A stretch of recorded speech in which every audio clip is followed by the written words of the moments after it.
नमस्कार, मैं हूं गौरव और आप देख रहे हैं स्वतः समाचार।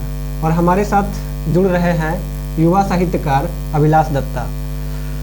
तो सबसे पहले आपको बहुत बहुत बधाई कि आपका जो नाम है वो साहित्य अकादमी की सूची में शामिल किया गया है आपकी पुस्तक को। आपकी पुस्तक अवतार महारक्षकों का आगमन था, तो इसके लिए आपको बहुत बहुत बधाई। धन्यवाद गौरव जी। साहित्य अकादमी में मेरे किताब को लिस्टेड किया गया युवा श्रेणी में। अच्छा, युवा श्रेणी 2021 में। तो सबसे पहले तो हम इस पुस्तक के बारे में ये कहना चाहेंगे कि आपने इस पुस्तक को लिखने के बारे में कैसे सोचा? इसके बारे में है कि उस समय जब हम लिखना शुरू किए थे 2016 में लेखक का सफ़र शुरू होता है जो लेखक, तो उस समय सिर्फ कहानियाँ लिख रहे थे। तो नए लेखक की तरह हम भी सामाजिक कहानियाँ, प्रेम कहानियाँ, कॉमेडी जोन सब लिख रहे थे। तो 15-16 कहानी लिखने के बाद हुआ कि अब ऐसी कहानी लिखी जाए जो इन सबों से हट के, तो इन सबों से हट के देखा जाए तो खोजने के लिए गए तो देखे कि जो हिंदी भाषा में कि साइंस फिक्सन, वैज्ञानिक गल्फ जिसको कहते हैं, विज्ञान गल्फ, और भारतीय पुरातन या इंडियन माइथोलॉजी जिसको इंग्लिश में कहते हैं, उससे संबंधित किताबें बहुत कम हैं। जैसा साइंस फिक्शन से तो रिलेटेड बहुत कम है, इंडियन माइथोलॉजी से किताबें भरपूर थी, लेकिन साइंस फिक्शन से थी नहीं। तो बस हमको वो जोन मिला जो, तो मैंने उसके लिए तैयारी किया। तो उस समय तैयारी उपन्यास की नहीं थी, उस समय की तैयारी की सिर्फ एक कहानी लिखनी है। तो पहला चैप्टर जब हम लिख रहे थे, जिसका अभी इस चैप्टर में नाम है प्रथम रक्षक का आगमन, उसका कैनवास इतना वास्ट हो गया, इतना बड़ा हो गया, उसमें इतने चीज़ जुड़ते गए, इतने आयाम जुड़ते गए कि हुआ कि अगर इसको सिर्फ एक कहानी के तौर पे ख़त्म कर दिया जाए तो किताब मतलब इस कहानी के साथ न्याय नहीं होगी। तो फिर हुआ कि नहीं, इसको अब आगे लिखा जाए कि पूरी की पूरी उपन्यास के रूप में दिया जाए। तो ये पूरे उपन्यास के रूप में तब तैयार हुई। जी, वैसे यदि यहाँ पे देखा जाए तो जो आम लोग हैं उनकी ये धारणा होती है कि हम जीवन से जुड़े हुए या फिर जो समाज से जुड़ी हुई कहानियाँ या उपन्यास है हम उसे पढ़ें। फिर जो है हमारे पाठक आपका ये जो अवतार है, अवतार महारक्षकों का आगमन, तो इसे क्यों पढ़ें? इसे क्यों पढ़ेगी, कह रहे हैं कि जो पाठक वर्ग हैं जो सबसे ज़्यादा सामाजिक और ये कहानियाँ पढ़ते हैं जी, लेकिन बिकी सबसे ज़्यादा आज भी वर्ल्ड में हैरी पॉटर की किताब ही जी, वो फैंटेसी वर्ग की किताब थी। देवकी नंदन खत्री का जो था, जो नाम अभी हम भूल रहे हैं उस किताब का, वो बड़ी अच्छी किताब थी। उसमें से एक सीरियल भी डीडी नेशनल पे आता था जी, तो वो सबसे ज़्यादा किताब वही दोनों बिकी है आज भी भारत में, देवकी नंदन खत्री का, और विश्व में देवकी नंदन खत्री जो लिखे थे वो चंद्रकांता की संतति। तो चंद्रकांता की संतति यदि देखा जाए तो हिंदी में जो है सबसे पहली फैंटेसी की पुस्तक है और सबसे पहली उपन्यास वो है जिसमें कि उन्होंने ये बताया कि तिलिस्म क्या होता है, ठीक है, उन्होंने ये बताया कि अय्यारी क्या होता है, लोग जो सोचते हैं उस सोच से आगे भी एक दुनिया है, बिल्कुल, ठीक है। तो ये सोच रहे थे। लेकिन आपने जब बात की कि हैरी पॉटर की, और आज भी बहुत सारे पाठक ऐसे हैं जो कि हैरी पॉटर पढ़ना चाहते हैं और मेनली इसलिए पढ़ते हैं कि हमारी इंग्लिश मजबूत हो। जनरली ये बेसिक देखते हैं तो उसमें बहुत अच्छे अच्छे वर्ड का यूज किए गए हैं, लेकिन इंग्लिश की तो बात दूसरी है और हम लोग यहाँ पे बात कर रहे हैं हिंदी की। और हिंदी की पहले जो है लेखक तिलिस्म और अय्यारी के बारे में बताने वाले और कल्पनाओं से परे दुनिया में ले जाने वाले पहले साहित्यकार और पहले उपन्यासकार देवकी नंदन खत्री हुए। तो देवकी नंदन खत्री के बारे में क्या आप कुछ थोड़ा बहुत जानते हैं? हम उनकी किताब पढ़े हुए हैं, चंद्रकांता सीरीज की, और उससे ज़्यादा वो हिट हुए थे अपने सीरियल के कारण जी। तो वो सीरियल हमने पूरा देखा है। अच्छा। किताब तो सीरीज बाई जाई थी, तो सारी सीरीज नहीं है, लेकिन उसका सीरियल हमने पूरा देखा हुआ है। वो कहते हैं कि फैंटेसी में सिर्फ तिलिस्म नहीं है, जब आप फैंटेसी के जोन में आइएगा सिर्फ तिलिस्म नहीं दिखा जाता है, उसमें बहुत सारे फिर अलग अलग जोन हैं। अच्छा, फैंटेसी में भी अलग अलग जोन हो जाता है जी। तो यहाँ पे यदि हम बात करें कि आपने सबसे पहले, जैसे कि आपने अभी बताया कि सबसे पहले हमने कहानियों का संग्रह किया, कथा संग्रह जो है किया, और कथा संग्रह जो आपकी हुई उसमें से, और उसका नाम भी आपने बहुत अच्छा दिया कि पटना वाला प्यार। हाँ। उसके बाद आपने एकाएक कैसे मूड बना लिया कि हम एक फैंटेसी लिखें और लोगों को जो है किसी बाहरी दुनिया में ले जाएं? सिर्फ यही दुनिया नहीं है, इससे भी अलग दुनिया है। और इसमें से आपने ये बताया कि हम लोग जो हैं हमारे एक रक्षक ही नहीं, महारक्षक हैं। और जो कि आपने अपनी पुस्तकों में बताया है कि रक्षकों का अवतार तो या फिर महारक्षकों का आगमन। तो ये जो है कि पहले तो किताब आई थी पटना वाला प्यार 2018 में, वो कहानी संग्रह थी, तो उसमें 10 कहानियों का संग्रह था। अच्छा, ठीक, तो कहानी संग्रह में मूलतः क्या होता है कि जितनी भी कहानियाँ हैं उसी में से एक कहानी को शीर्षक बना दिया जाता है। तो एज ए प्रकाशक और लेखक के तौर पर सोचिए तो हमारा सबसे पहला होता है कि हमने जो बनाया उसे मार्केट में निकाला जाए, तो हम उसका ऐसा नाम डालते हैं कि जो लोग कैच करें। पटना वाला प्यार अपने आप में बहुत ही कैची नाम था, लोगों ने उसे किताब पढ़े ना पढ़े लेकिन शीर्षक के तौर पर बहुत पसंद किया गया उस किताब, उस कहानी को, उस नाम को। वो पटनिया लहजे में लिखा गया था, वो पूरी कहानी, जो कहानी थी पटना वाला प्यार वो पूरे पटनिया लहजे में लिखा गया था, अपने यहाँ का पटना का भाषा था। उसके बाद वो 2018 में आई, चली गई, फिर उसके बाद हुआ कि इस पे काम शुरू हो गया था 2017 से। इस पे काम 2017 से शुरू हो गया था। तो 2017 के पहले 2017 के सितंबर में मैंने इसका पहला चैप्टर लिखना शुरू किया और दिसंबर तक पहला चैप्टर लिखा। उसके बाद दूसरा चैप्टर लिखने में 1.5 साल का समय लगा। क्यों? क्योंकि अब था कि हमने आपको पहले बताया था कि पहले चैप्टर कहानी के तौर पर लिखने का शुरुआत हुई थी, उसको ये नहीं था जो उसको उपन्यास बनाना है। लेकिन जब वो ख़त्म हुई तो हुआ कि जो अब इस कहानी को यहाँ रुकना इसके साथ न्याय नहीं होगा, इसको और बड़ा हम कर सकते हैं और इसमें है संभावना। तो 1.5 साल मुझे लगा सिर्फ दूसरा चैप्टर लिखने में। तब तैयारी हुई कि नहीं, ये उस जोन में जा सकती है जो एक दूसरी दुनिया में ले जा सकती है और लॉजिक के साथ ले जाए। फैंटेसी के साथ दिक्कत है ना, अगर आप लॉजिक तर्क नहीं डालते हैं तो आपकी किताब बच्चों की किताब बन के रह जाती है। तो लॉजिक आपको कहाँ से लगेगा, तो उसके लिए आपको अध्ययन करना पड़ता है। तो अध्ययन मैंने वो 1.5 साल बस वही अध्ययन करता रहा, अलग अलग किताबों का, साइंस फिक्शन का, भारतीय पुराणों का और अध्यात्म की किताबों का मैंने 1.5 साल अध्ययन किया। जो भी किताबें मिलती गई सामने उनका अध्ययन करते गया, तब दूसरा चैप्टर लिखा, फिर तीसरा, चौथा, ऐसे करके 8 चैप्टर तैयार हुए, 8 अध्याय तैयार हुए, तब जाकर किताब तैयार की। तो जैसे कि आपने बोला कि हमने पुराणों को पढ़ा या फिर और भी जितने भी साहित्य हैं उसे आपने पढ़ा, साइंस फिक्शन पढ़ा, तो उसमें से जो है सबसे पहली बात तो ये है कि अवतार, ये जो आपने नाम लाया अवतार, ठीक है, तो ये कैसे सोच लिया कि हम इसका नाम अवतार देंगे? जैसे आपने अभी बोला कि नाम जो है कैची होना चाहिए, कि जो लोगों के पास, दर्शकों के पास, हमारे पाठकों के पास जाए तो उसका नाम सुने तो उसको लगे कि नहीं, इसमें से हमें बहुत कुछ मिलने वाला है। ठीक है, तो आपने ये कैसे सोचा कि इसका नाम हम अवतार रखें? जब पत्रकारिता की पढ़ाई कर रहे थे तो उसमें शिक्षक हुआ करते थे, नाम याद नहीं आ रहा। अच्छा, तो उन्होंने कहा था कि जब भी पेपर के लिए काम करो तो शीर्षक पर हमेशा ध्यान रखो कि 2 तरह के शीर्षक होते हैं। एक घूंघट शीर्षक, ऐसा शीर्षक दो कि लोगों को आइडिया नहीं लगे तो किताब में मतलब क्या तुम जैसा अपने प्रस्तुत कर रहे हो, और एक होता है दुल्हा शीर्षक, पूरा का पूरा दिखा दो, हाँ बस हम ये चीज़ बताना चाह रहे हैं। तो वो वही हुआ। किताब की जब शुरुआत हुई लिखने तो हम लिख तो रहे थे, मेरे पास कहानी का कोई नाम नहीं था उस समय, जब हम कहानी के तौर पर लिखना शुरू किए थे तो नाम नहीं था, तो हमने नाम ऐसे ही लिख दिया परिकल्पना। पहला चैप्टर का नाम, जब हम पहला अध्याय लिख रहे थे, परिकल्पना, तो हो गया आ गया। कुछ लोगों को पढ़ाया तो लोगों ने यही समझा कि परिकल्पना का अर्थ ही होता है कहानी, ये तो मुझे भी पता था।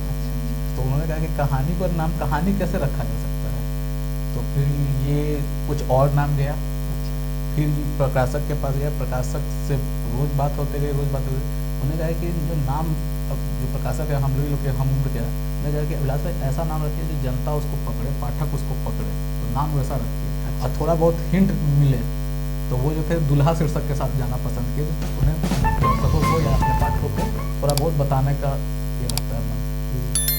अच्छा, इसके बाद हम ये जानना चाहेंगे और हमारे दर्शक भी जानना चाहेंगे कि इससे पहले आपने जो है इसी पुस्तक को भविष्यत नाम का शीर्षक दिया, लेकिन फिर आपने अवतार में क्यों चेंज कर दिया? इसका क्या सफ़र रहा? एक तो 2 चीज़ बताया कि कभी भी किताब का कोई नाम फाइनल नहीं होता है। अगर हो सकता है कि ये बाद में 10 साल बाद हो सकता है इसका नाम चेंज हो गया, कोई और नाम से आ जाए। कारण क्या हुआ भविष्य से अवतार के सफ़र ये होता है कि पहले किताब तो लिखी गई थी परिकल्पना के नाम से, ठीक, जब किताब की फाइनल ड्राफ्ट हुई तो परिकल्पना ग्रंथ हो गई, ठीक। उसके बाद जब प्रूफ रीडिंग के लिए गए तो मैंने प्रूफ रीडर को बोला कि आप भी कोई नाम सुझा सकते हो तो सुझा दीजिए। उन्होंने के लिए संभावित भविष्य, हमने वहाँ से संभावित हटाया, भविष्य भेज कर दिया।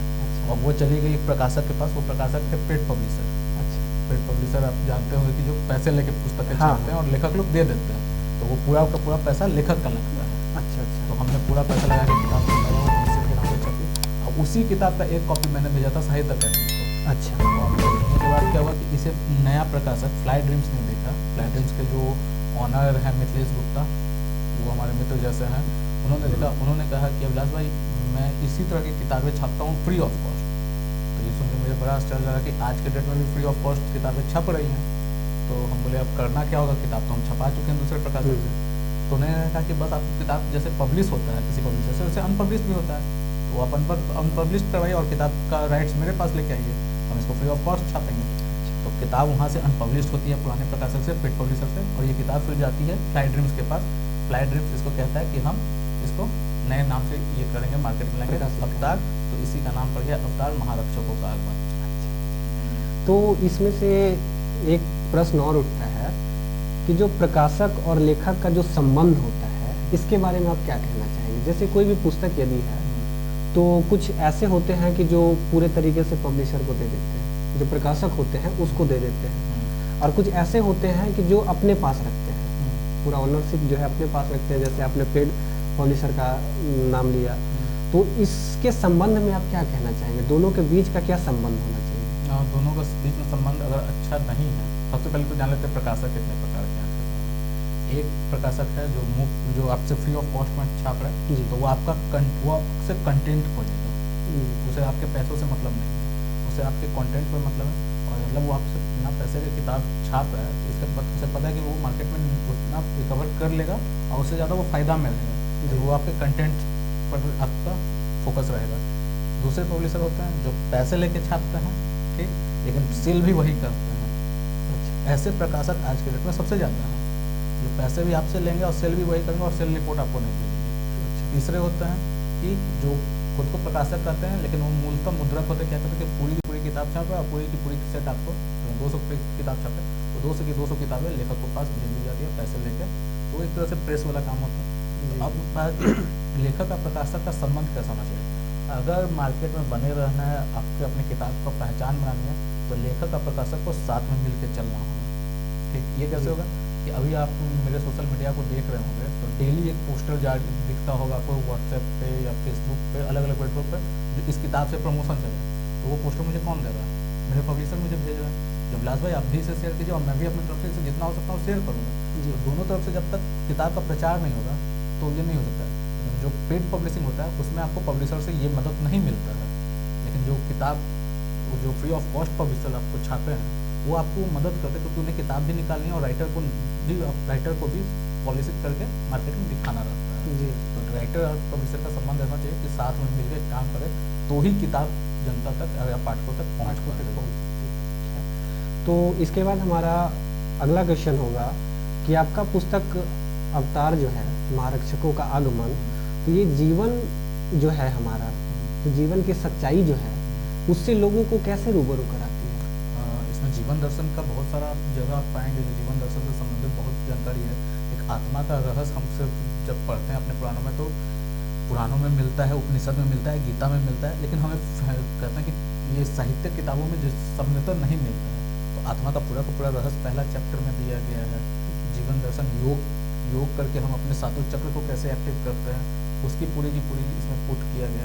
तो जीवन दर्शन से तो आप इसको इंटरलिंक कर ही सकते हैं, वो सामाजिक कहानी से इंटरलिंक नहीं कर सकते हैं, लेकिन ये जीवन दर्शन से बिल्कुल लिंक किया जा सकता है इस किताब को। जैसे कि आपने अभी बोला कि हम जीवन दर्शन से इसको लिंक कर सकते हैं, तो इसमें से एक सवाल ये भी होता है कि आत्मा, आपने आत्मा का भी नाम लिया, तो आत्मा मर जाती है या अमर रहती है? नहीं, इसके बारे में आपका क्या? हमारे किताब में तो अमर है भाई, क्योंकि हम अपने पुराणों को पढ़े तो पुराणों में कहा गया कि आत्मा का कंसेप्ट है, पुनर्जन्म होती है, आत्मा कभी मरती नहीं है, क्योंकि फॉर्म ऑफ एनर्जी है, कभी ना खत्म होगी ना ये उसका ये होगा, वो केवल रूप बदलते रहती है। मीन्स ये एनर्जी के जैसा है। हाँ बिल्कुल, गीता के दूसरे अध्याय में कहा गया कि नैनम छिद्रम करके है वो श्लोक जो बोल रहे हैं, जिसमें ना आत्मा कभी मरती है ना कभी जन्म लेती है, सिर्फ एक वस्त्र से दूसरे वस्त्र में बदलते ट्रांसफर हो जाते हैं। तो हम आपके पुस्तक पे आते हैं, और आपके पुस्तक पे आते हैं तो सबसे पहले तो आपका लेखक परिचय है। हाँ। और अभिलाष दत्ता जो हैं वो मधुबनी मिथिला से आते हैं। हाँ। तो मधुबनी और मिथिला के रहने वाले हैं, लेकिन आपने इतनी अच्छी हिंदी इसमें लिखी है और इतनी सरल लिखी है कि इसे कोई भी पाठक ये नहीं बोल सकता है कि लेखक जो हमारा है वो मिथिला का है। तो ये आपने जो है खुद में कैसे चेंजिंग की? बहुत मेहनत है, एक बिहारी के तौर पे इसका जवाब दूँ तो बहुत मेहनत है। भाषा के स्तर पे हम बिहारियों को 3 स्तर पे मेहनत करना पड़ता है। ठीक, जीवन मेरा पटना में गुजरा, तो मेरी भाषा हो गई पटना की, जिसको मगही और पटनिया हम लोग अपनी भाषा में करते हैं, तो हम बोलते पटनिया में है, सोचना हमको मैथिली भाषा में पड़ता है और लिखना हमें शुद्ध हिंदी होता है। तो 3 स्तर पर मेहनत करना होता है। तो पाठक हमारा केवल मिथिला वर्ग या पटना का तो नहीं है, हमें तो किताबें को भेजनी है पटना से बाहर, बिहार से बाहर, तो हमें तो जब तक हम शुद्ध हिंदी अगर नहीं लिख सकेंगे तो कौन मेरा किताब पढ़ेगा। तो इस किताब का इंग्लिश ट्रांसलेशन की मांग हो रही है कि इस किताब का इंग्लिश ट्रांसलेशन लाया जाए, तो उसके लिए भी बात हो रही है। हाँ, वो 4थे स्तर पर हम बिहारी काम करते हैं, इंग्लिश ट्रांसलेशन हम खुद लिख लेते हैं। अच्छा, इसमें से जो आपका सारा दिया हुआ है, तो इसमें से ये पता चला है हमें अभी कि आप पढ़ाई जो है बीच में ही छोड़ दिए थे। हाँ। तो ये ऐसा क्या हो गया कि आपने पढ़ाई छोड़ करके उसके बाद ये सोच लिए कि हम एक लेखक बन जाएंगे? क्योंकि आज के लोग तो ये चाहते हैं कि हम पढ़ाई से हर मुकाम हासिल कर सकते हैं, लेकिन आपने कैसे सोचा कि हम एक लेखक बन करके अपने मुकाम को हासिल कर सकते हैं? नहीं, लेखक बन ये सोचा ही नहीं था जो लेखक बनना है। वो जीवन की पटरी कहते हैं ना कि एक रुक गई थी। मैं पैरामेडिकल कॉलेज में थे दुर्गापुर में, तो कुछ ऐसा घटनाक्रम हुआ उस साल, कुछ ऐसा हुआ जो बीच में पढ़ाई छूट गई तो सही में सेटबैक लग गया लाइफ में, काफ़ी डिप्रेशन वाला माहौल था। तो 1 साल तक यहाँ पटना वापस आ गए, 1 साल तक खुद को कमरे में बंद रखे, करना क्या है। तो पुस्तकें जमा करने की और कॉमिक्स जमा करने की आदत बचपन से थी, तो उसी सबको दोबारा पढ़ गए। तो उसी दौरान एक कहानी लिखे, फेसबुक पे डाले, फेसबुक पे लोगों ने पसंद कर लिया। तो फिर हुआ कि इसी में थोड़ा सा आगे बढ़ा जाए, तो आगे सभी कहानियाँ हिट होते गई फेसबुक पे। तो वही हुआ कि इसको ही आगे अब बढ़ाया जाए। तो ये आपका क्या कहते हैं कि आपके अंदर जिसको हिंदी में क्या कहते हैं टैलेंट का वो निकल गया था, आपके अंदर की प्रतिभा जो है हाँ निकल गई। वो उसका कारण क्या था? वो मेडिकल कॉलेज का छूटना। तो उस समय मेरे जीवन का डिप्रेशन माहौल था, वो मेरे लिए जीवन का एक बहुत अच्छा माहौल बन गया आज के समय में। 5 साल बाद मीन्स 5 साल बाद आपने अपने एकाकी से ये सीखा कि ये जो है मेरा एक पड़ाव है। जैसे ट्रेन यदि चलती है तो उसका एक होल्ड होता है या फिर एक स्टेशन मिलती है, उसके बाद फिर जो है वो आगे की ओर बढ़ जाती है। तो आपके लिए जो है सबसे बड़ा स्टेशन वही था। और उस समय बुरा लग रहा था जो मेरा जीवन छूट गया, रुक गया, मैं अब आगे कुछ नहीं करूँगा। लेकिन वही एक रास्ता खुल गया जो है नहीं, एक लेखक है अंदर। इसमें से सबसे पहले जब हम उपन्यास को खोलते हैं तो उपन्यास में सबसे पहले आपका हेडिंग दिया हुआ है कि अनेक रहस्यों को खोलता उपन्यास अवतार। मीन्स ये की ऑफ मिस्ट्री है। बिल्कुल ठीक है। तो जब ये हम की ऑफ मिस्ट्री कहते हैं और फिर जब हम आगे बढ़ते हैं तो इसमें से बहुत ऐसी चीज़ें दी गई है जो कि बाखुदा मुझे भी नहीं मालूम था। ठीक है। जैसे कि आपने बात की है बिग बैंग के बारे में सबको पता है। ऐसा एक कंसेप्ट दिया गया है, कंसेप्ट कितनी क्लियर है, कितने सच्चाई है वो भी पता नहीं। माना जाता है कि बिग बैंग के बाद यूनिवर्स का फॉर्मेशन होता है। तो हमने कहा कि इस चीज़ को हम भी इस्तेमाल करेंगे अपनी किताब में। बिग बैंग के बाद ही यूनिवर्स क्रिएट होता है, बिग बैंग से पहले क्या था, बिग बैंग का कारण क्या हुआ, वो चीज़ मैंने अपनी किताब में इस्तेमाल किया। एक बड़ी ऊर्जा थी भगवान आदि योगी की, उस ऊर्जा पिंड से दो रोशनियाँ निकलती है, वो 3 अरब 50 करोड़ साल बाद किसी एक पॉइंट पे जाके टकराती है और वहाँ बिग बैंग होता है। मैंने इस किताब का इस तरह से इस्तेमाल किया। लेकिन साइंस जो है वो तो कुछ और कहती है। हाँ, तो साइंस देखिए, इस साइंस के साथ इस किताब में जुड़ा हुआ है फिक्सन। तो फिक्सन मतलब होता है कल्पना, तो वहाँ हम कल्पना का इस्तेमाल किए। मीन्स इमेजिनेशन को आपने प्राथमिकता दी है। लेकिन हमने वो भी इस्तेमाल किया जो हाँ बिग बैंग हुआ है। इसके बाद फिर आपने यहाँ पे बात की है कि बरमुडा का ट्रायंगल, ये भी एक जो है मिस्ट्री ही है। और इसमें से ऐसा हम लोग स्टोरी सुन चुके हैं कि बरमुडा ट्रायंगल एक ऐसी जगह है जहाँ पे कोई भी चीज़ जब जाती है और इसमें बड़े बड़े जहाज जो हैं उसके अंदर जा चुकी है। तो आप बरमुडा ट्रायंगल के बारे में क्या मतलब इस पुस्तक में बता रहे हैं? हम बता रहे हैं वो सच तो नहीं होगा क्योंकि कोई गया नहीं है, तो हमने कल्पना का ही सहारा लिया। बरमुडा ट्रायंगल के बारे में बचपन से जानने का बड़ा रहस्य था कि अलग अलग कॉमिक्स में या अलग अलग किताबों में उस पर कुछ ना कुछ लिखा रहता था। या एक किताब आता था बचपन में टेल मी व्हाई करके 20 रुपये की, तो उसमें बरमुडा ट्रायंगल के बारे में बताता था कि ऐसे गया वैसे गया, ये नहीं मिला वो नहीं मिला। तो हमने सोचा कि हम जब ये लिख रहे थे तो हमने हमको भी इस किताब में डालना चाहिए। तो कैसे डाल सकते हैं? तो हमने इसके लिए पढ़ा उड़ीसा की रामायण जो है, रामायण शायद 17 या 18 तरह की रामायण लिखी गई। हाँ, तो उड़ीसा की रामायण का हिंदी अनुवाद पढ़ा, तो उसमें मुझे क्या मिलता है कि महाराज विभीषण को अमरता का वरदान प्राप्त था। अच्छा। धरती पे 7 ऐसे लोग हैं जो अमर हैं, जिसे महामानवों का नाम मैंने इस हाँ, जो किताब कि में आपने यहाँ पे लिखा भी है अच्छा। कि धरती पर उपस्थित 7 अमर महामानवों का रहस्य। तो महाराज विभीषण जो थे अमर थे, लेकिन कलयुग में उन्हें कहीं तो छिपना होगा। तो उन्होंने बताया कि कलयुग में वो ऐसे जगह छिपे जिसे हम समुद्र कहते हैं, यानी वो समुद्र में स्थान लिया। तो वो कहा कि वो ऐसी जगह समुद्र में जाके छिपे जहाँ कोई भी नहीं जा सकता है, जो वहाँ जाएगा वो कभी वापस नहीं लौटेगा। तो मैंने इसको इंटरलिंक किया कि महाराज विभीषण हो ना हो वो वही है कि वो एक ऐसी चीज़ की सुरक्षा में है जो अगर अपनी दुनिया में आ जाए तो दुनिया खत्म हो सकती है। ठीक, तो मैंने उसका इस तरह से लिंक किया। यहाँ पे ये चीज़ नहीं बताना चाहिए था जो बरमूडा ट्रायंगल में वहाँ है वो, तो जैसे फ्लो में कि निकल गया। आपने 7 महामानवों का और जो ये 7 महामानव जो हैं, तो इसमें से तो जैसे कि आपने जब रामायण की बात की तो इसमें से 3 या 4 तो हम इससे ले सकते हैं।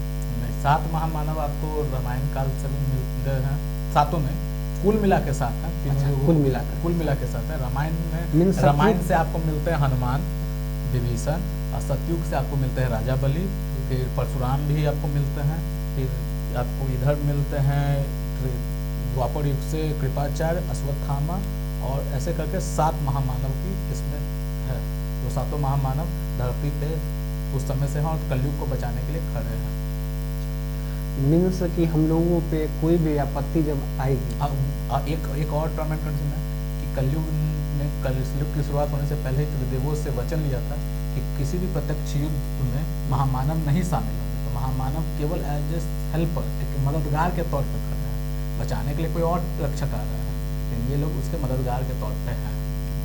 तो जब ये बात आप बोलते हैं तो इससे एक क्वेश्चन ये भी अराइज होता है कि जैसे कि हम लोग युद्ध कर रहे हैं, जैसे बहुत हमारे जो भी पास कल्चर के लोग हैं तो वो लोग बहुत विकास कर गए हैं और उन्होंने बहुत बड़े बड़े मिसाइल का आविष्कार कर लिया है। तो क्या हमारे जो महारक्षक हैं उन्हें ये सद्बुद्धि नहीं दे रहे हैं कि इससे जो है हमारी पृथ्वी जो है नष्ट हो जाएगी? जैसे कि हमने अभी देखा कि कोरोना का महामारी चल रही है, तो इसमें से किसी का कोई जोर नहीं चल रहा है, इसमें से किसी का कोई मिसाइल नहीं काम कर रहा है, कोई साइंस नहीं काम कर रहा है। तो क्या इस पे हमारे महारक्षक जो हैं, महामानव जो हैं, क्या वो हमें बचाने के लिए आएंगे, हमें मार्गदर्शित करने के लिए आएंगे? नहीं, ये किताब आज की समस्याओं को उस बारे में तो नहीं है, क्योंकि किताब शुरुआती होती है साल 2050 से। ठीक, साल 2050 से कहानी की शुरुआती होती है। कहानी में इसके जिक्र है कि जो हम पे हमला जो करने आ रहा है, इस किताब का मुख्य विजन, वो हमला करने आ रहा है, वो हमारी गलती थी। हमारी गलती क्या थी कि हमने पृथ्वी या हमारे अपने यूनिवर्स पे इतने प्रदूषण फैला दिया है कि वो उस विलेन, जो भी मुख्य विलेन होते हैं, क्या कहते हैं हिंदी में, मैं विलेन को हिंदी, तो उसका कोई अपना मर गया हमारे प्रदूषण के द्वारा फैलाया हुआ। अच्छा, तो उसका बदला लेने तो वो आएगा। आप कुछ ना कुछ तो गलत कर रहा है, तो किसी ना किसी रूप में तो आएगा। मीन्स जब आप इमेजिनेशन की बात करते हैं तो अभी भी हमारा साइंस ये कहता है कि बहुत बार ऐसा देखा गया है कि एलियंस जो है वो हमारे पृथ्वी पे आ रहे हैं और कुछ कुछ जगह देखा भी गया है। हाँ, ये तो संभावना वाली बात तो इसमें से आप जो है 2020-2022 में जी रहे हैं, 2023 में जी रहे हैं, लेकिन आपने इसमें बात की है 2050 की, 2050 की बात की है। तो ये जो टाइम मशीन आपके पास है, ये कैसे आपने इमेजिन किया? ये केवल टाइम मशीन ही नहीं है मेरे पास, इसमें मल्टी डायमेंशन और मल्टीवर्स भी है। ठीक, तो वो अपने धरती की तो बात ही नहीं हो रही है इस किताब में। इसमें आप जब पढ़िएगा तो पता चलेगा कि 1.5 करोड़ों की संख्या में तो केवल धरती है, और ये मुख्य धरती की बात हो रही है। धरती संख्या 3, 4, 5, हमारी धरती कोई और है। उसमें एक सीन आपको मिलेगा कि अभिलाष नाम का लेखक इस धरती पे ये किताब लिख रहा है, वो सीन भी बोलेंगे। अच्छा, मीन्स जैसे कि लोगों का ये कहना होता था कि जो हमारा शक्ल है, इस शक्ल के बहुत सारे लोग इस धरती पे हैं, तो इसी तरीके से इस धरती के शक्ल की बहुत सारी धरतियां बिल्कुल है, वहाँ पे हम लोग भी मौजूद हैं, वहाँ हम लोग भी मौजूद, और वहाँ हम लोग भी, मीन्स हमारे पैरेलली जो है और भी धरती चल रही है। जो आप स्वप्न शास्त्र पढ़िएगा उपनिषद में, तो वहाँ पे बताती है कि आपकी धरतियाँ, ये जो धरती है इसके बहुत सारे प्रतिरूप हैं, आपके बहुत सारे प्रतिरूप हैं। जो आपके मन में अधूरी इच्छा है वो आपके प्रतिरूप दूसरे धरती पे पूरा कर रहे हैं। अगर आपको इस धरती पे डॉक्टर बनने का मन था और आप पत्रकार बन जाते हैं, तो दूसरे धरती का जो गौरव है वो वहाँ डॉक्टर बना हुआ है। ठीक, तो उसको स्वप्न शास्त्र उपनिषद से लिया गया है। इस तरह से मैंने उस चीज़ को लिंक किया। और उस स्वप्न शास्त्र में कहता है कि आप जब स्वप्न में अपने आप को देखते हैं कुछ दूसरा चीज़ करते हुए, तो मान के चलिए आप किसी दूसरे धरती के दृश्यों को देख रहे हैं,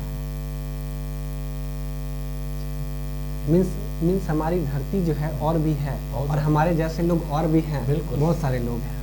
चलिए, बहुत बहुत जो है अच्छी बात है कि आपने इतने सारे चीज़ों को लिखा है, और हम अपने पाठकों से, हम अपने दर्शकों से ये ज़रूर अनुरोध करेंगे कि आप ये पुस्तक को ज़रूर पढ़ें। ये जो अवतार है महारक्षकों का आगमन, इसमें से आपकी जो है बहुत सारी इच्छाएं जो है वो पूर्ति हो जाएगी। इच्छाओं की पूर्ति आपकी कैसे होगी, तो आप ये इमेजिन करते हैं कि क्षीर सागर क्या है, क्षीर सागर, जो कि आपने क्षीर सागर लिखा है। उसके बाद आपने लिखा है कि लास्ट होल, इट मीन्स मरने के बाद जो हमारा शरीर है, ये शरीर को खाने वाला है, लास्ट होल। इसके बाद फिर जब हम और आगे जाते हैं तो रोमानिया लिखे हैं, रोमानिया। उसके बाद फिर आपने लिखा है पारस पत्थर, जो कि हम लोग तो देखे नहीं है, अमृत के बारे में, जो कि ऐसा बताया जा रहा है कि क्षीर सागर में जब मंथन हो रहे थे तो वहाँ से हलाल भी निकला, तो वहाँ से दोनों चीज़ निकला, तो इसके हलाल भी और अमृत भी है।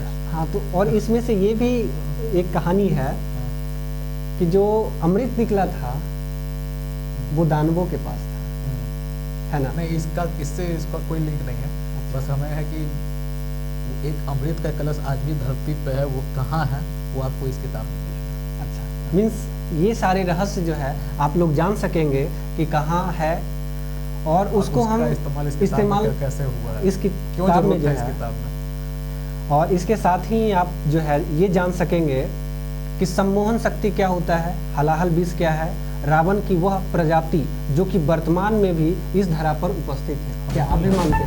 बिल्कुल है, हम मानते नहीं हैं। अच्छा, बिल्कुल है। आप कभी सर्च कीजिएगा गूगल पे, सर्च कीजिए मतंग या मातंग, मातंग या मतंग, जो भी कीजिए दोनों में दिखा देता है।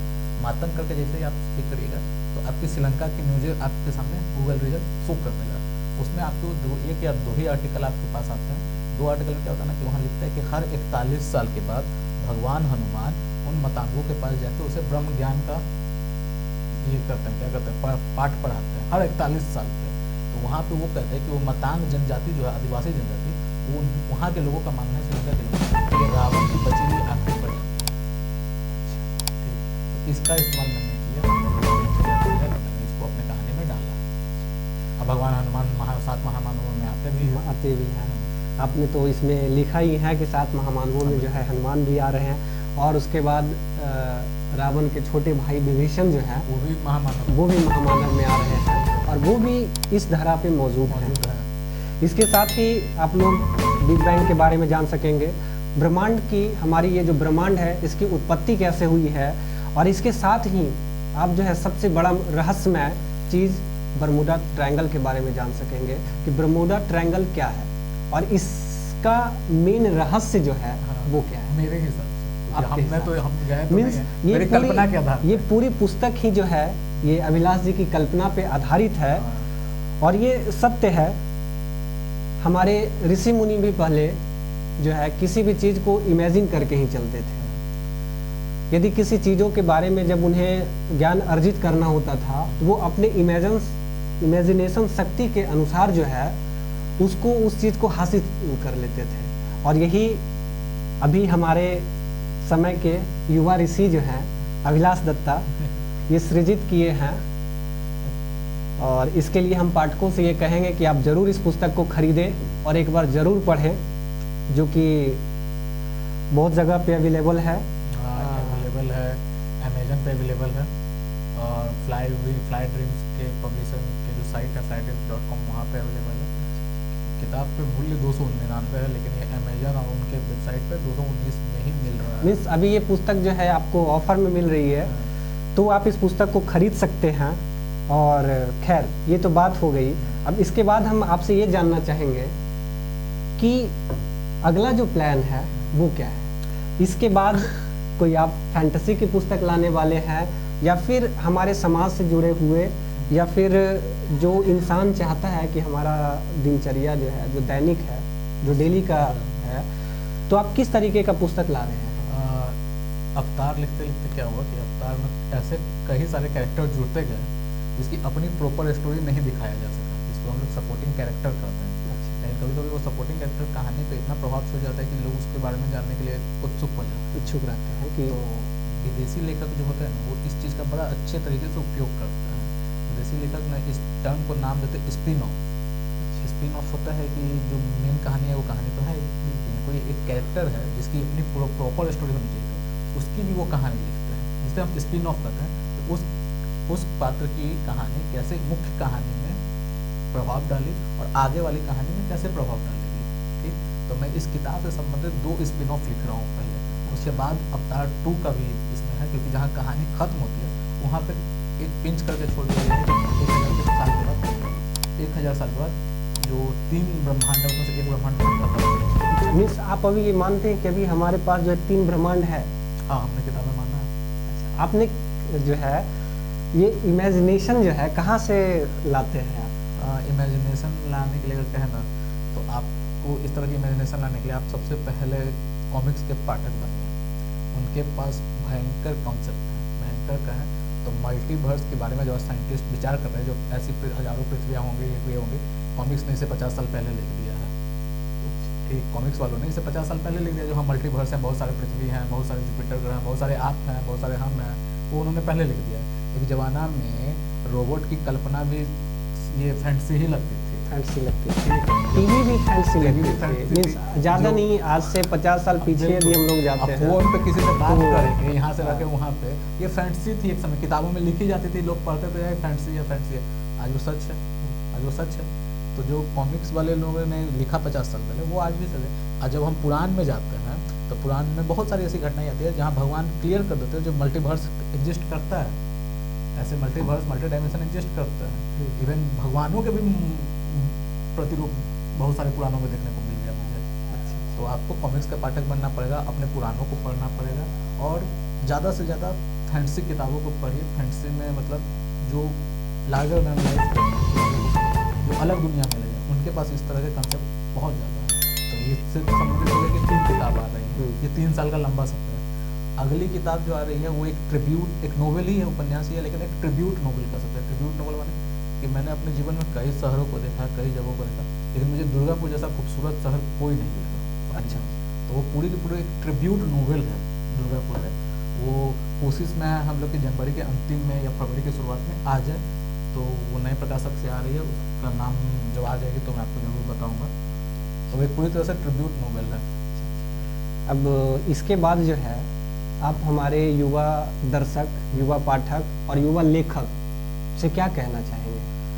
युवा पाठकों से कहेंगे कि किताबें पढ़ें, किताबें पढ़ रहे हैं तो सब तरह की किताबें। आज ऐसा देखा जा रहा है कि लोग जो है किताबें खरीद लेते हैं लेकिन पढ़ते नहीं। ठीक है, तो इससे क्या होता है कि उनकी जो शब्दकोश है वो बहुत संकुचित होती जा रही है। संकुचित इन द सेंस कि कोई बोल तो लेता है, जैसे अभिलाष दत्ता बोल लिया, लेकिन लिख नहीं पाता है कि अभिलाष दत्ता क्या है, या फिर कहीं उसे ये दिखाना होता है कि अभिलाष दत्ता क्या है, तो वो नहीं कर पाता है। तो इसके बारे में आप क्या कहेंगे?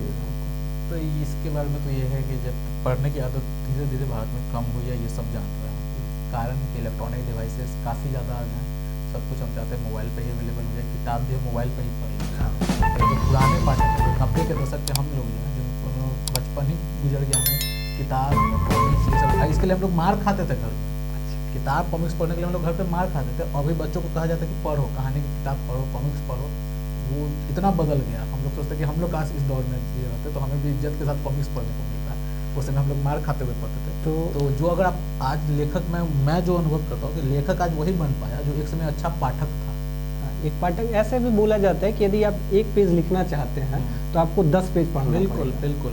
अगर आप नए लेखक बनने की ओर अग्रसर हो रहे, नया लेखक बनना चाहते हैं तो आपको अपना पाठन जो है आपको पढ़ने का पाठन शैली बढ़ाना होगा। और ये नहीं कि किसी एक ही दायरे को पढ़ रहा है। अगर मान एक लेखक पसंद आएगा केवल उसी की किताब पढ़ जाएगा तो नहीं, आप सीमित हो जाइएगा। आपको सब कुछ पढ़ना होगा, आपको पुराण भी पढ़ना होगा, पुराने लेखकों को भी पढ़ना होगा। कुछ ऐसे उपन्यास भी आती हैं पढ़ने के लिए जो बहुत उबाऊ होता है, बहुत स्लो चलता है, वो भी पढ़ना होगा। आज के जो उपन्यास आए हैं बहुत फास्ट भागता है, बहुत स्पीड में भागता है, तो पाठक को बड़ा मन लगता है। लेकिन जब आप पुराने लेखकों को पढ़िएगा, काफ़ी स्लो उपन्यास भी मैंने पढ़ा, एकदम लगता है वो कब खत्म होगा कब खत्म होगा, लेकिन वो भी पढ़ना होगा क्योंकि आपका दायरा बढ़ता चला जाएगा लिखने के लिए और आपकी सोच का दायरा बढ़ता चला जाएगा। तो अभी जो आपने बोला कि पुराने लेखकों को पढ़ना चाहिए, तो क्या आपने किसी पुराने लेखक को पढ़ा जिसके बारे में आप कुछ कह सकते हैं? उनको पढ़ा मैंने, वेद प्रकाश शर्मा जी को। तो वेद प्रकाश शर्मा जी के साथ दिक्कत हुई कि नो डाउट बहुत लाजवाब लेखक थे, जो उनके समकालीन लेखक थे वो उनको साहित्यकार नहीं मानते थे। शर्मा जी की जो किताबें थी तो लुगरी साहित्य कहलाती थी। अच्छा, लुगरी साहित्य तो थी, ठीक है, वो मोटे पन्नों में आती थी, तो हमने उनको ज़्यादा पढ़ा, उस तरह के लेखकों को ज़्यादा। मीन्स आपका शब्द भंडार है तो और आप एक शिक्षक भी हैं, तो आप विद्यार्थियों के साथ जो संबंध होता है वो कैसा देखते हैं? अभी ऐसा देखते हैं कि विद्यार्थी जो है वो शिक्षकों से ऊब जाता है और वो पढ़ना नहीं चाहता है। मित्रवत स्वभाव रखता हूँ मैं, मित्रवत स्वभाव ये रखता हूँ कि मैं उन्हें बताता हूँ स्कूल के दिनों की बातें उन्हें बताता हूँ कि मैं भी एक बहुत ही बदमाश स्टूडेंट हुआ करता था। बदमाशी कर रहे हैं वो ठीक है, पढ़ाई भी जरूरी है, तो मैं मित्रवत संबंध रखता हूँ ताकि बच्चे हमारे साथ घुल मिल सकें। मैं वो कड़ा टीचर नहीं जो क्लास में आते थे तो सारे बच्चे साइलेंट हो जाते, वो हिसाब किताब नहीं होना चाहिए।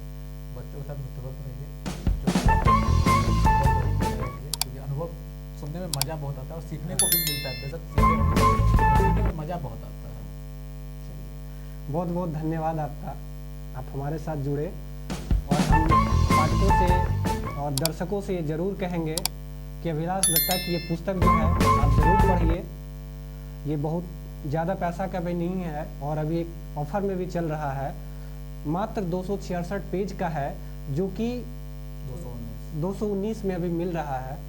तो आप लोगों से हम ये गुजारिश करेंगे कि आप लोग इसे जरूर पढ़ें। बहुत बहुत धन्यवाद। इस तरह की तमाम खबरों से जुड़े रहने के लिए हमारे चैनल को सब्सक्राइब करना ना भूलें। धन्यवाद।